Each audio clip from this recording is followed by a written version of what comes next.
जो आज केंद्रीय बजट पेश होना है और ऐसे में वित्त मंत्री निर्मला सीतारमण पहुंच चुके हैं मंत्रालय। आज संसद में इस साल का केंद्रीय बजट पेश किया जाएगा। वित्त मंत्रालय पहुंची है निर्मला सीतारमण। 11 बजे का समय जब बड़ी घोषणाओं के साथ बजट का ऐलान होगा। मिडिल क्लास के लिए बड़ी घोषणाएं संभव है। आज सुबह 11 बजे आम बजट पेश करेंगे वित्त मंत्री निर्मला सीतारमण और बजट में टैक्स में बड़े बदलाव की तैयारी की जा रही है। चूंकि आज संसद में इस साल का केंद्रीय बजट पेश होना है, वित्त मंत्री निर्मला सीतारमण पहुंच चुकी हैं वित्त मंत्रालय और मिडिल क्लास को लेकर के बड़ी घोषणाएं संभव हैं। तो वित्त मंत्री निर्मला सीतारमण सुबह 11 बजे संसद में बजट पेश करेंगी। बता दें कि इससे पहले वित्त मंत्रालय पहुंच चुकी हैं वित्त मंत्री और यहां पर तमाम प्रक्रियाओं को पूरा करने के बाद सुबह 11 बजे का समय जब निर्मला सीतारमण आज केंद्रीय बजट पेश करेंगी।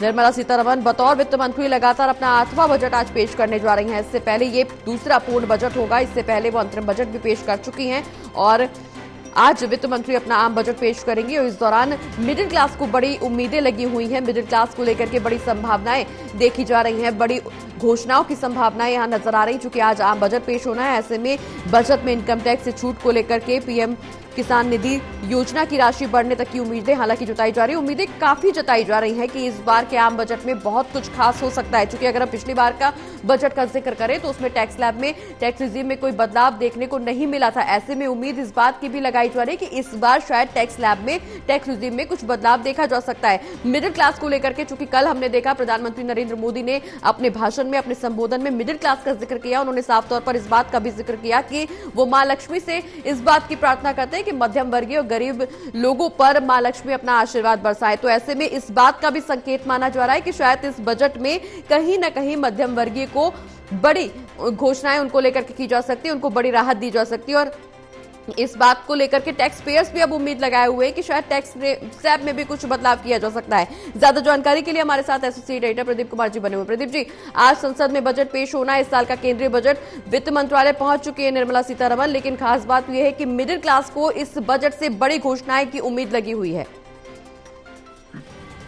देखिए, बिल्कुल। और वित्त मंत्री निर्मला सीतारमण आज जो 11 बजे आम बजट पेश करने वाली हैं, काफी महत्वपूर्ण बजट रहेगा, क्योंकि वित्त मंत्री निर्मला सीतारमण लगातार 8वीं बार बजट पेश करेंगी और इस बार के बजट में आम टैक्स पेयर को बड़ी राहत मिल सकती है। यानी जो फोकस है वो मिडिल क्लास रह सकता है, इस तरह की संभावनाएं जताई जा रही है। इसके अलावा हर वर्ग को साधने के लिए बड़ी घोषणाएं वो संभव हैं, ये कहा जा रहा है। तो ये जरूर है कि आम बजट में जहां तीसरी बड़ी वर्ल्ड इकोनॉमी उस दिशा में कदम बढ़ाते हुए बड़े वादे, अर्थव्यवस्था को साधने की चुनौती, ये तमाम ऐसे फोकस हैं जो बिंदुवार सरकार ने रखे हैं। और खासतौर से पिछले दिनों लगातार ये सरकार की ओर से कहा गया कि अर्थव्यवस्था को गति देने के लिए जो आर्थिक सुधार और जो निवेश की संभावनाएं, अलग अलग सेक्टर्स को जो बूस्ट दिया गया, वो काफी मददगार साबित होंगे। तो ये जरूर है कि जो आर्थिक विशेषज्ञ हैं वो कहते हैं कि अर्थव्यवस्था की चुनौतियां बड़ी है, लेकिन जिस तरीके से जो अलग अलग सेक्टर्स को और उभारने के लिए सरकार ने कदम उठाए, उससे राहत मिली है। और इसीलिए टैक्स पेयर्स को लेकर सरकार इस बार इस बजट में कुछ बड़ी घोषणाएं कर सकती हैं। इसके अलावा किसानों, इसके अलावा मध्य जो महिलाएं हैं, युवा हैं, उनके लिए कुछ बड़ी योजनाओं का ऐलान हो सकता है। तो कहीं ना कहीं ये काफी महत्वपूर्ण बजट रहेगा। वित्त मंत्री निर्मला सीतारमण वित्त मंत्रालय से अपनी टीम के साथ बजट प्रीव्यू कुछ देर बाद वो दिखाएंगी और उसके बाद वो राष्ट्रपति भवन जाएंगी, यानी राष्ट्रपति द्रौपदी मुर्मू को बजट अनुमति मांगेंगी और उसके बाद संसद भवन पहुंचेंगी, जहां पर एक संक्षिप्त कैबिनेट की बैठक होगी जिसमें बजट को मंजूरी दी जाएगी। और उसके बाद 11 बजे लोकसभा में वित्त मंत्री ये बजट पेश करेंगी। तो देश का बजट, आम बजट और ये पिटारा खुलेगा और उसके बाद ये तस्वीर साफ होगी इस बार अर्थव्यवस्था को साधने के लिए क्या सरकार बड़े ऐलान करने वाली है। बिल्कुल प्रदीप जी, इस बार खास बात ये भी है कि इकोनॉमिक ग्रोथ का अगर हम जिक्र करें तो 6.3 से लेकर के 6.8 तक के बीच में रहने का अनुमान जताया जा रहा है। निश्चित तौर पर इसमें भी बढ़ोतरी के संकेत मिल रहे हैं।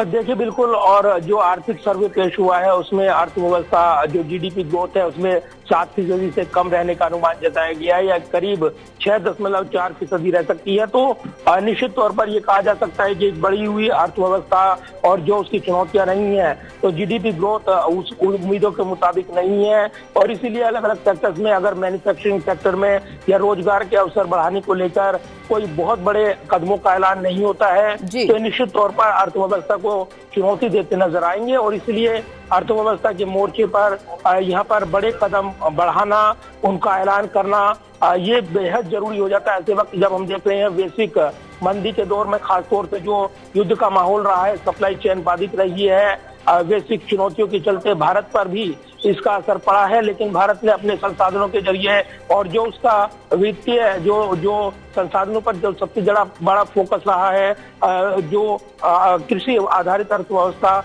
उस पर फोकस करते हुए उबारने में सक्षम रहा है। लेकिन अब बड़ी चुनौतियां हैं, रोजगार को आगे बढ़ाना, निवेश के अवसर खोजना, विदेशी निवेशकों को आकर्षित करना, ये तमाम ऐसे फोकस है जो बजट के जरिए साधने की चुनौती रहती है। लिहाजा वित्त मंत्री के पिटारे में 8वें बजट में क्या निकल कर आता है, इस पर तमाम उम्मीदें हैं, देश की उम्मीदें हैं। बिल्कुल प्रदीप जी, हालांकि बहुत सारी उम्मीदें हैं। हमने यहाँ पर इकोनॉमिक ग्रोथ का जिक्र किया कि कल इकोनॉमिक सर्वे जो पेश किया गया था संसद में, जब राष्ट्रपति दोनों सदनों को संबोधित कर रही थी संयुक्त रूप से, उस दौरान जब इकोनॉमिक सर्वे पेश किया गया, सरकार की उपलब्धियों को सामने रखा गया, सरकार का लेखा जोखा सामने रखा गया। 2024-25 का जो इकोनॉमिक सर्वे था उसके मुताबिक इकोनॉमिक ग्रोथ का हम जिक्र कर रहे थे। निश्चित तौर पर बेरोजगारी दर को कम करने की यहाँ पर कवायद देखने को मिल सकती है। चूंकि बजट आज सामने आना है, तो हर वर्ग को, न सिर्फ महिलाओं को, किसानों को, बल्कि युवाओं को, बेरोजगारों के लिए और आईटी सेक्टर, इंफ्रास्ट्रक्चर के क्षेत्र में क्या कुछ बढ़ोतरी देखने को मिल सकती है, क्या कुछ प्रयास किए जाएंगे, वो एक